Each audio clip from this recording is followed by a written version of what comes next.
इस वीडियो में हम कवर करने वाले हैं सोलार इंडस्ट्री के भार्गवास्त्र को, जो कि काउंटर अनमैन्ड एरियल सिस्टम है। हार्ड किल के लिए इसको बनाया गया है। तो ड्रोन्स को एलिमिनेट करने के लिए ये माइक्रो मिसाइल फायर करता है। जो इसके यूजर ट्रायल हैं वो कंडक्ट किए गए हैं। उम्मीद यहाँ पे यह है कि इस साल के अंत तक इसको इंडक्ट कर लिया जाएगा। तो जिस तरह से जो वॉर सिनेरियो है वो चेंज हो रहा है, वॉर भी मॉडर्न हो रहा है, इवॉल्व हो रहा है, ड्रोन के जो रोल है वो बढ़ रहे हैं, तो वैसे केस में जो कॉस्ट एनालिसिस है वो आपको करनी पड़ती है कि जो स्मॉलर ड्रोन है उनको एलिमिनेट करने के लिए आप कैसे सिस्टम इस्तेमाल कर रहे हो। क्योंकि आप छोटे ड्रोन के लिए अगर आप आकाश को फायर करते हो या फिर S-400 को फायर करते हो तो काफी एक्सपेंसिव होगा। जो पर यूनिट कॉस्ट है वो 1 करोड़ से ऊपर की है। तो जो हमारे इस तरह के सिस्टम है वो इफेक्टिव जरूर है, ड्रोन्स के अगेंस्ट रहेंगे, लेकिन जो कहीं कॉस्ट का लैडर है वो ऊपर जाता जाएगा। तो शॉर्ट टर्म वॉर के लिए वो सही है, लेकिन अगर लॉन्ग टर्म में आप देखते हो इस तरह के एस्केलेशन होते रहते हैं, ड्रोन के अटैक होते रहते हैं, तो वहाँ पे जो भार्गवास्त्र जैसे सिस्टम है वो उपयोगी होंगे और इफेक्टिव होंगे और कम पैसों में सभी जो लो फ्लाइंग ऑब्जेक्ट है उनको एलिमिनेट भी करेंगे। तो ये बात है कॉस्ट के फ्रंट पे। अगर इफेक्टिवनेस की बात करेंगे तो जो डिटेक्शन रेंज है 0.01 मीटर स्क्वायर वाले RCS के लिए वो 5 किलोमीटर से ऊपर की है। मतलब इतने छोटे RCS का कोई ऑब्जेक्ट है तो उसको 5 किलोमीटर से पहले ही पकड़ लेगा और डिटेक्शन के बाद 15 सेकंड के अंदर जो इंटरसेप्शन है वो ये करता है। टारगेट की बात करेंगे, नंबर ऑफ टारगेट, तो भार्गवास्त्र के साथ जो मल्टी पैनल है रडार पैनल वो चलते हैं और जो एक जैमिंग यूनिट है वो भी चलता रहता है। जो 4 पैनल है रडार के वो रहेंगे, रोटेट होते रहेंगे, जो कि सक्षम है एक बार में 64 टारगेट को ट्रैक करने में, एलिमिनेट करने में साइमल्टेनियसली। अगर जो रॉकेट वो लॉन्च कर देते हो तो उसके बाद भी इसके पास ऑप्शन होता है कि टारगेट को बाद में लॉक करे। मतलब आपने किसी एक टारगेट पे जो मिसाइल है वो फायर कर दी, लेकिन वो जो टारगेट है वो एलिमिनेट हो गया फिर जैम हो गया, तो उस मिसाइल को आप डायरेक्ट कर सकते हो किसी दूसरे टारगेट पे, वो चीज भी पॉसिबल है। और हर एक सेकंड में जो मल्टीपल लॉन्च है वो किए जा सकते हैं। तो रडार तो यहाँ पे दिए ही गए हैं, लेकिन लो लेवल के लिए, शॉर्ट रेंज के लिए जो EOIR सेंसर है, पॉड है, वो भी यहाँ पे दिए गए हैं।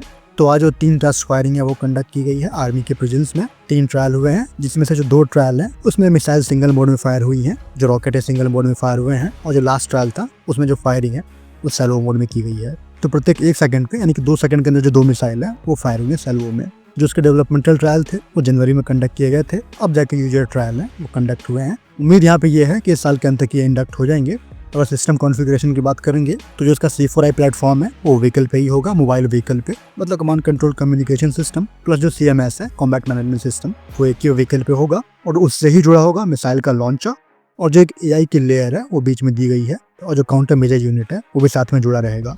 तो जब भी ड्रोन आते हैं अगर वो किसी बड़े रडार में पहले पकड़ जाते हैं तो उसकी जो इन्फॉर्मेशन है वो कमांड सेंटर के थ्रू जो C4I है उसके पास आएगी और वहाँ पे आके जबकि व्हीकल पे माउंटेड रडार है वो उन ड्रोन्स को पकड़ते हैं, डिटेक्ट करते हैं। उसके बाद जो मिसाइल की लॉन्चिंग है वो की जाएगी। वो जो मिसाइल होगा वो कनेक्ट रहेगा डेटा लिंक के थ्रू, C4I से उसको इनपुट दिया जा सकता है।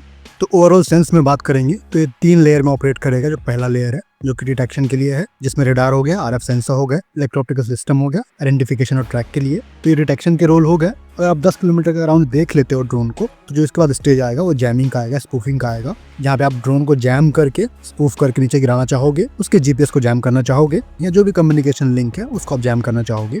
अगर वो काम नहीं करता है तब जो हार्ड किल है वो पिक्चर में आएगा। और वहाँ पे भी जो 2 तरह के रॉकेट हैं वो पिक्चर में आते हैं। एक है गाइडेड रॉकेट जो कि 70 mm के रॉकेट होंगे, ये लेजर गाइडेड सिस्टम्स हैं जो कि प्रिसाइजली UAV को टेक डाउन करेंगे और किसी तरह जो UAV के नंबर एकदम बढ़ जाते हैं और वो आपको सैचुरेट करके एकदम सामने आ जाता है, उसको भी आप मल्टीपल नंबर में फायर करके जो टारगेट है उनको एलिमिनेट कर पाओगे। जो 3 तरह के सिस्टम है वो ये फायर कर सकता है। पहला हो गया 70 mm का रॉकेट हो गया लेजर गाइडेड, फिर एक अनगाइडेड रॉकेट हो गया, और यहीं पे जो pod launch miniature kamikaze drones है ये उसको भी लॉन्च कर सकता है जो कि हॉस्टाइल टारगेट को एलिमिनेट करेंगे। तो जो ऑप्शन है आपके पास ड्रोन्स को एलिमिनेट करने के लिए वो बढ़ जाते हैं और जो ड्रोन का अगेंस्ट किल प्रोबेबिलिटी है वो शॉर्ट हो जाती है। अगर लॉन्चर की बात करेंगे तो यहाँ पे लॉन्चर पे उम्मीद है कि 60 से लेके जो 80 मिसाइल्स हैं वो एक बार में कैरी कर रहे होंगे, जो कि कैनिस्टर में होंगे और यहीं से वर्टिकली लॉन्च हो सकते हैं। होपफुली जो इनके इंडक्शन है वो जल्द देखने को मिलेंगे। फिलहाल इस वीडियो में इतना ही। जय हिंद।